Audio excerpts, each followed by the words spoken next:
Imagine trying to hold a conversation with an ant. You're sitting at your desk, a solitary worker is navigating the glowing canyons of your keyboard, and you want to say hello. You could shout a greeting, but the ant lacks eardrums to capture the sound waves. You could lean in and smile, but it has no biological concept of a facial expression. To the ant, you are effectively a ghost. If an ant scientist tested for pheromones and sensed nothing, it would logically conclude humans don't exist. Lee sees an identical hurdle searching for a creator. We navigate using 5 physical senses, but those tools are ill-equipped for an infinite, higher-dimensional plane. When we look at the universe and say, "I cannot measure God, therefore he is absent," we are repeating the ant's error.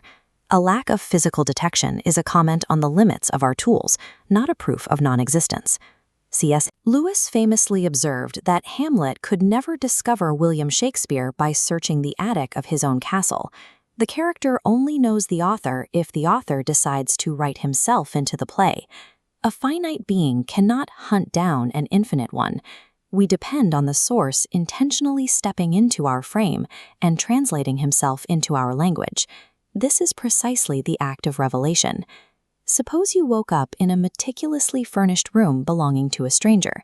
You've never met the owner, but by examining the arrangement of the desk and the subjects on the shelves, you begin to form a picture of who they are.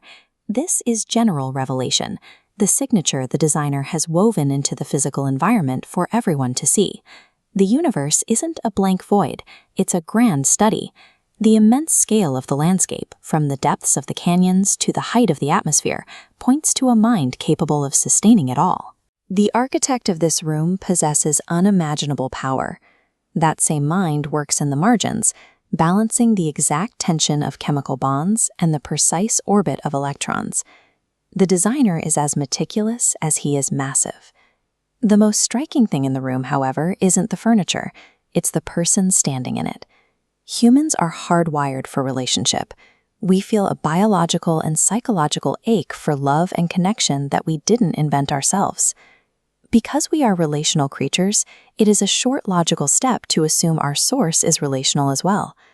But while the study suggests an owner who is powerful and social, it doesn't tell us his name, his history, or what he intends to do with us. To find the specific intentions of the room's owner, you have to find their personal diary. You need them to move from being an abstract architect to a personal author. This is special revelation. Special revelation takes the form of specific historical texts, a written record of the Creator's thoughts and his explicit plan for restoring a fractured world. The Bible functions as this unified diary. Written across generations, it narrows the vast abstract architect down into a knowable vocal character with a specific mission. Yet, reading a diary is still a step removed from the person. We can know a character through their words, but there is still a dimensional wall between the reader and the writer. To truly reach the ant on the keyboard, you have to do more than shout. You have to undergo a dimensional shift. You have to limit yourself, leave your world behind, and become an ant. This is divine accommodation. It is the infinite creator translating his nature into the localized flesh and blood vocabulary of a human being. In history, this shift is identified as Jesus Christ. This is the moment the author stepped into the timeline to be perceived by our 5 finite senses. The incarnation resolves the paradox.